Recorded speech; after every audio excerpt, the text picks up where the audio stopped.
Hello everybody, this is Make It Better, and today we're doing with deku was get on part 11, I believe.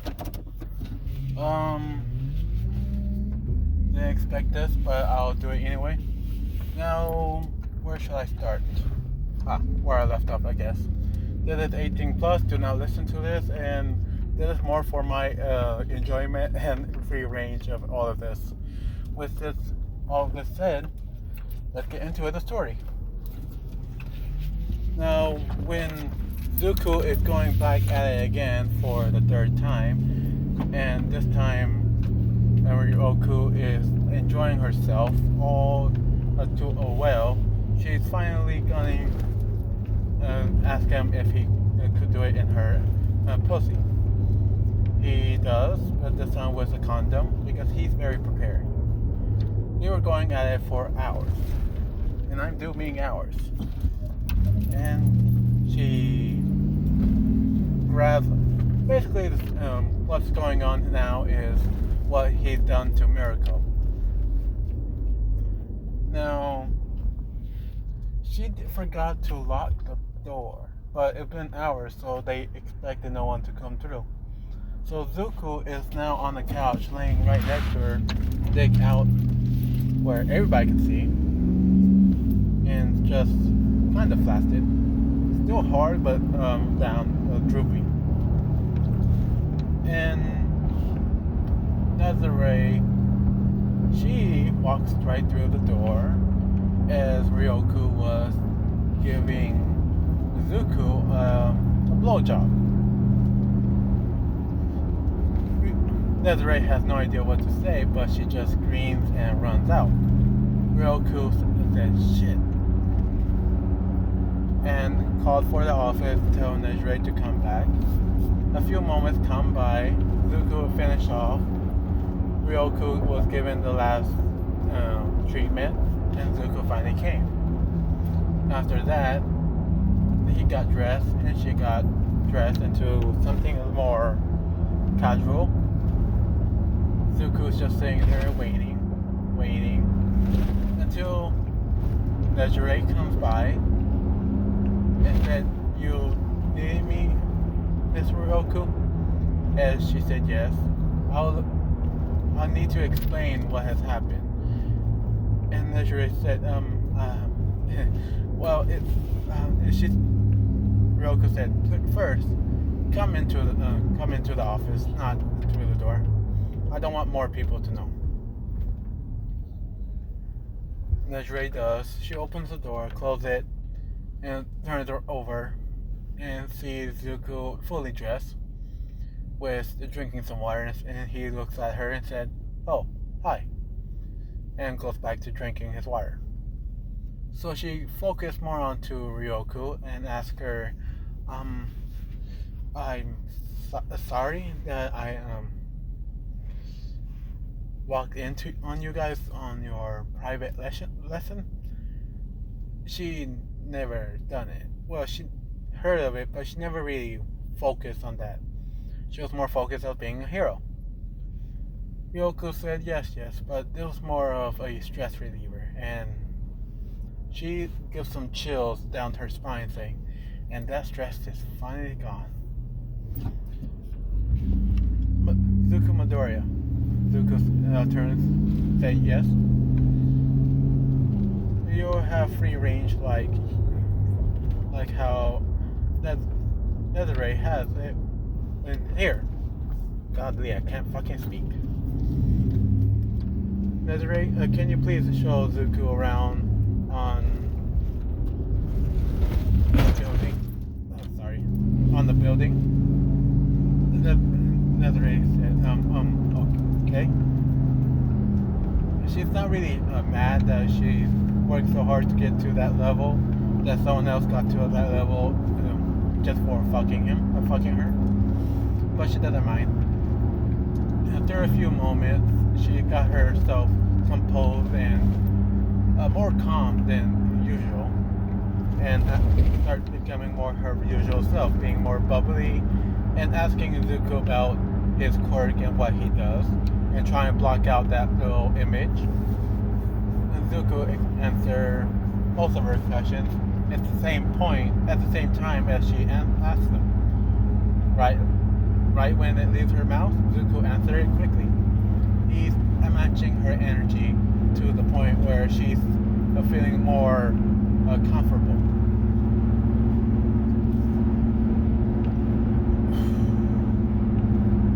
Well then, the next day comes. Zuko goes through, and Ryoku and Nejiro tells him that he's going to be going out in patrol to know how things are in this area, just to teach him some hero lessons than just modeling. As Ryoku said this, Nejiro said, "Oh, you do modeling? Is it any fun like I've been told it will be?" Zuko said, "Yeah, if you enjoy yourself, you can have fun with it." And he kind of paused and said, "Well, my enjoyments are from looking at the beautiful women I get to see at first." As he looks over at Ryoku and then over at Nejire. Yeah, beautiful. Almost gorgeous. Depending on their outfits, of course. And Nejire say, "I bet you said this to all the girls." And Zuko said, "No, I only say it to the women. I'm not interested in girls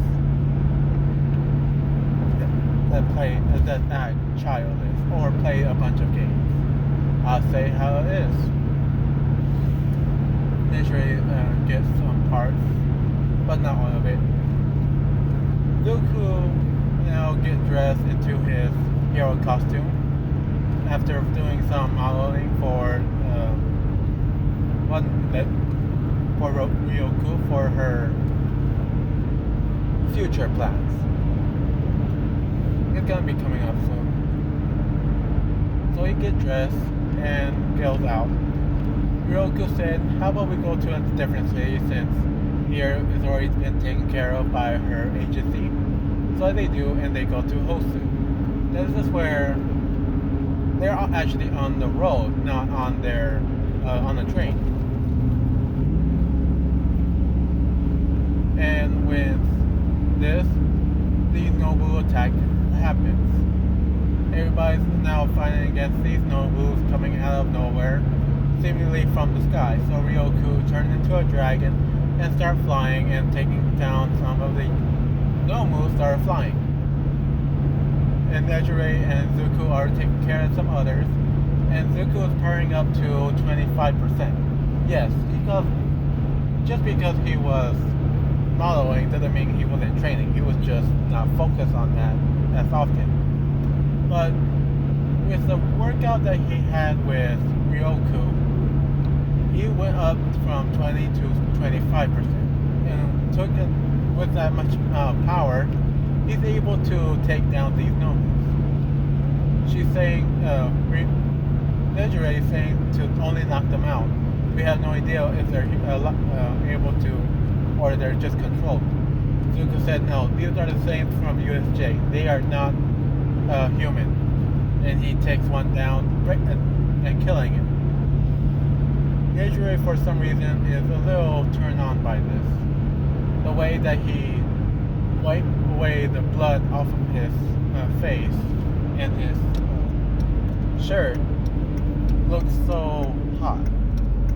But she was back into focus when Zuko pushed her out of the way when one of the new moves threw some fireballs. Zuko took the brunt of the hit, but Nejire came back and blasted her wave quirk towards the Nomu, which pushed it away and left some scars of some spirals. Zuko took this chance and did a direct kick at the Nomu's head, clean off.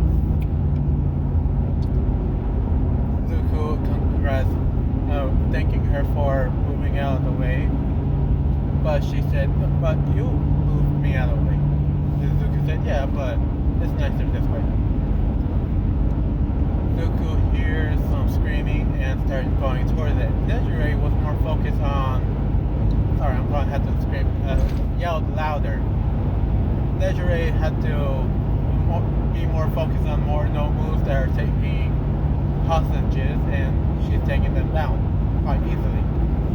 Now Zuko is going down to the scream, and it's the scream of Ida getting stabbed through the shoulder by a blade.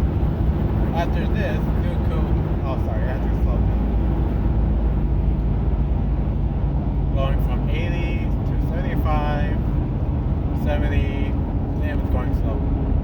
70, 65, 60. There. Yeah, I've been speeding on this one highway. It doesn't really matter. There's no cops over here. And basically, I'm like friends with the cops, so they don't really pull me over for anything stupid like that. But anyway, let's go back to the story. Now, Zuko is... what am I doing? As he goes in, jumping through wall to wall, jumping side to side, because he has been trained by All Might, and seeing him just flying through the sky, Zuko was thinking of ideas on how about to build it. So he thought of that, and so he made his own skill, copying Gran Torino without really knowing who he is. So basically that kind of training. So when he started climbing, jumping off one side of the wall, straight towards Stain, hitting Stain right on his face, almost knocking him out, but he's just far enough away where Zuko thought he'd knock him out. So he checked on Ida and seeing that the blade is stuck in his shoulder. And Zuko was about to pull it out, but he remembers that if he pull out a wound like this that was stabbed through, it might leave some more damage than he needs to. So he's leave it in, actually going all the way through the skin to make sure it stays, breaks the sword for it can stay on, and he moves Ida out of the way and sees the other hero, Native. So Zuko put Ida right next to Native, and Ida is saying that he can't move. And he did, and Zuko checks his back and sees that nothing has been damaged through his spine, so it can't be from that. And Ida said no. The moment that guy, and he's struggling saying this, that guy took some blood out of him, showing the cut on his cheek. He wasn't able to move. Zuko takes it in and said maybe that's his quirk, to paralyze a person with their blood. Huh. Good information, yeah. Now stay there and take care of Native as much as you can. I'm going to focus on the fight here. As Stain comes up and starts talking about how all of you are fake heroes, you're nothing great as the great All Might, the god of all heroes, all that stuff. Zuko explained to him that I'm here to take care of these two. I don't care on what your point of view is. If you're a villain and you're going to do harm to others, I'm going to put you down one way or another.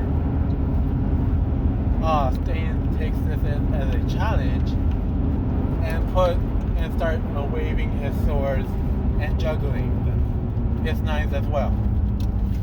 Now Zuko is taking this, seeing how Stain is holding his swords and seeing that he's not holding them as tightly as he should. So he knows that he's probably going to be throwing some as well. He goes into the fight, hand-to-hand combat, and trying to dodge each cut from the swords. Some were almost there, but it was just on his clothes and showing some rips. Up to a point where Stain throws the sword up to the sky, and Zuko sees that, wasn't focused, and that what got him. Stain cut him right on his cheek, where Zuko barely dodged, and Stain took a sample of the blood. Now, Zuko was paralyzed for a few seconds, but he forced himself out of it. Using 25% was enough strength to force himself out of the restraint of Stain's quirk, and which, in turn, Stain was surprised and using that much force on against his quirk is making him to a limit where Ida was broken out of it. Now Ida is trying to help Zuko as much as he can, and Zuko basically gives Ida a signal on when to hit him and where to hit him as well. So now they're tag teaming each other and beating down the Stain piece by piece, punch by punch, until both of them are on opposite sides, hitting Stain right across the face on both sides, right and left. Hold on, you want to do this? Alright, just for fun. And finally knocking him out, which releases the strain that Zuko had in his quirk that Stain did to him. Oh shit, is there more? Okay, there's none. That's good. That's good. Now Zuko finally gets some rope and tie around Stain's hands, wrist, up to his arm, all the way on his back, as far as it can go, making sure he doesn't move out of that spot. He picks him up. Oh fuck, I just hit a butterfly. Great. He picks him up and takes him to Native. Native is somewhat injured, but Ida is also injured. So Zuko picks both of them up from one arm to another and give a signal to Ryoku and Nejire that he took down the Stain killer, the hero killer Stain. They come by, see what's going on, and Native actually gives the story and all details, because he was awake, he just couldn't do anything. He's not strong enough. But gave all details on what exactly that Zuko did and how to prevent him from not getting in trouble. He gave him some direct orders to take care of him as he taking it, with a cover story of him taking care of Ida as he got stabbed. Ida was given a stern talking to while they were leaving out of the alleyway, and Ryoku was a little close to Zuko, which Native saw, but he didn't say anything because he was too tired. As they were leaving out, the Nomus finally stopped attacking, and Ryoku took down basically everything, all the Nomus that were flying or able to fly. Now,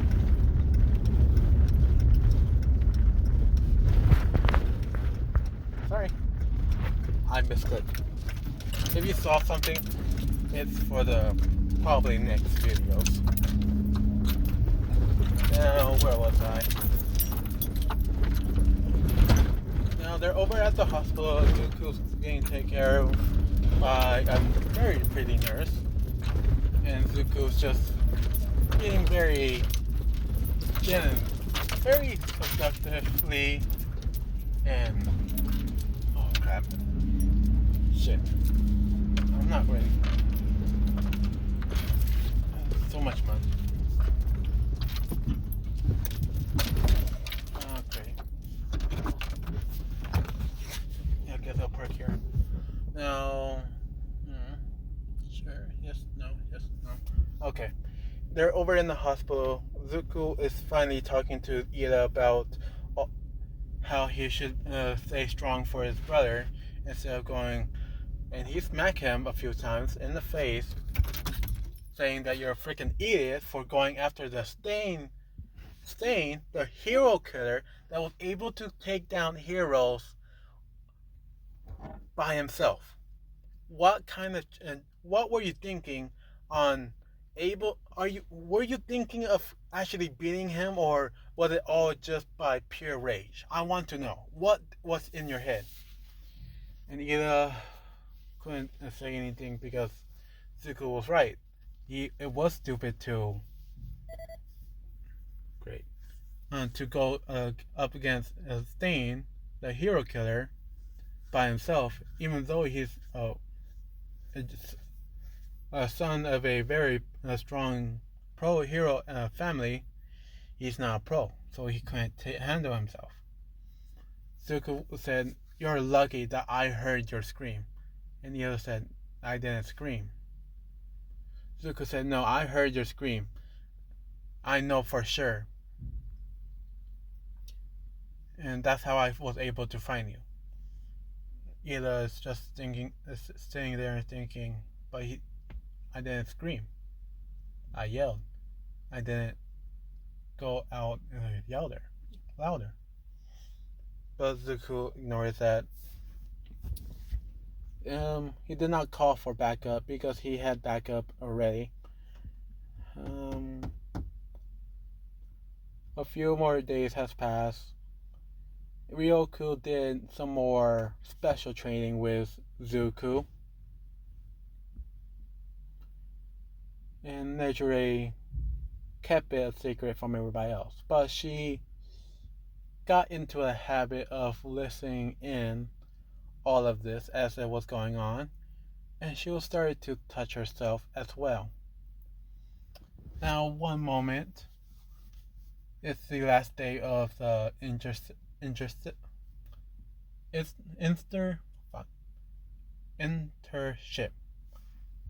Great. It's not even morning, and I still can say that. But what else can I say? Zuko, but Nejire, the door was not locked like all the other times. She leaned a little too much and opened the door, which showed them that she was touching herself as well. Her clothes were somewhat ripped, somewhat open, showing some parts of her, basically the important parts, and some of her hair. She tried to get up and try to run away, but Zuko, no. Ryoku said, "No, stop, get back here." And Nejire comes back and kind of blushes that she was caught red-handed on listening on them as they were doing the deed. Zuko said, "Well, this will be new. So, if you're cool with it, real cool, would you like to invite her?"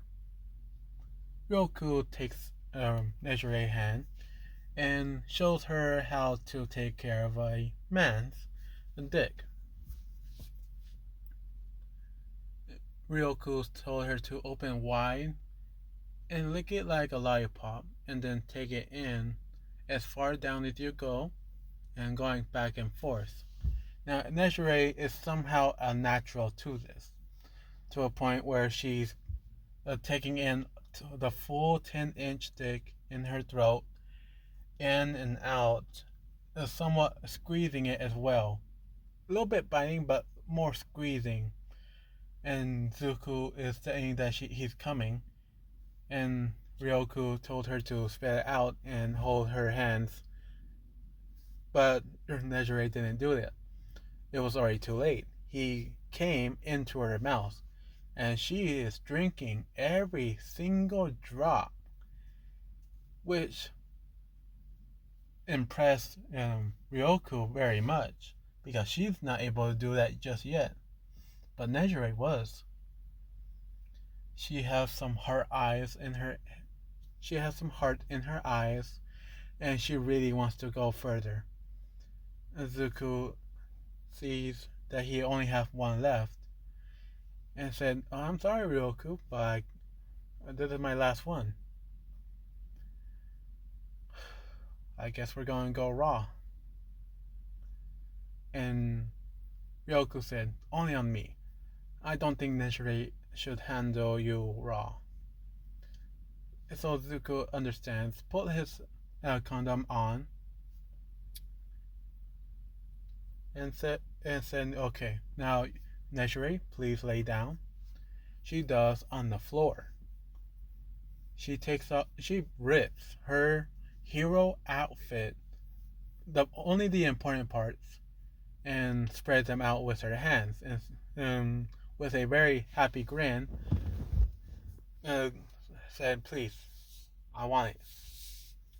all all of it. And Zuko does. He goes slow. He thinks she's a virgin, but he never knows. As he goes in, some blood is actually coming out. Zuko looks at it, looks at her, looks back at it, and said, "Oh, well, does it hurt?" And she said, just a bit, but keep going." Now Zuko is kept going. Instead of going 1 inch and then stopping, he's slowly pushing in all of it, seeing how far Nejire can take it. And surprising to both of them, both Ryoku and Zuko, that Nejire is taking every single inch of his dick, all 10 inches of it. And she is now squeezing it tighter in her pussy to a point where Zuko is unable to move back and forth, which Ryoku helps Nejire to relax.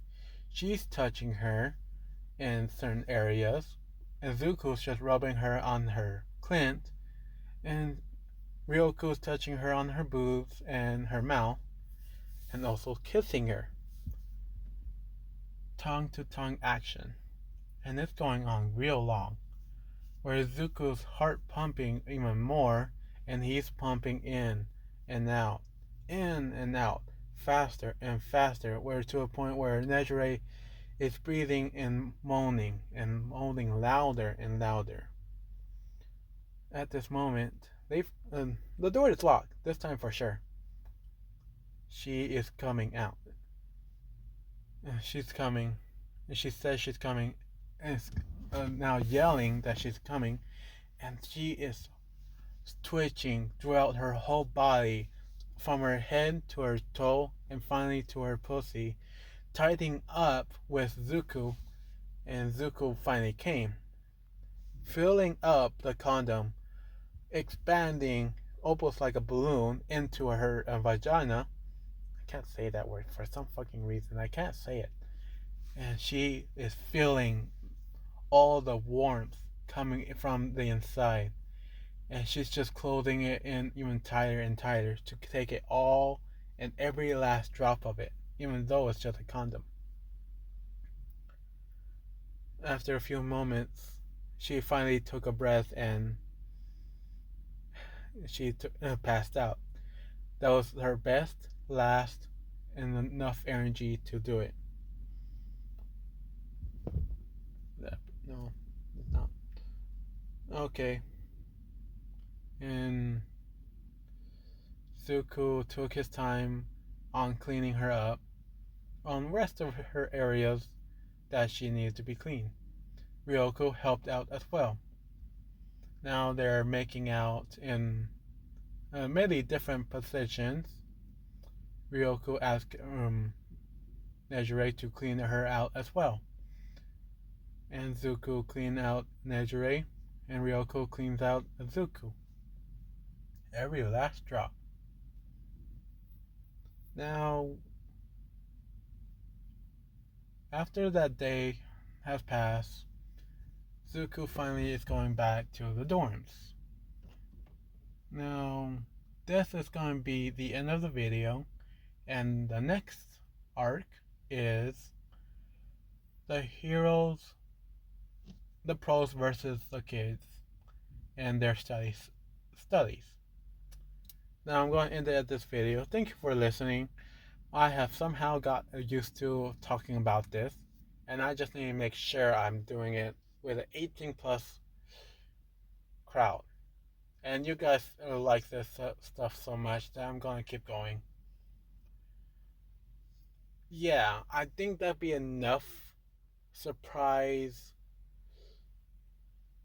pros, girls, females. I think 4 or 5 isn't just enough. I can't go any further.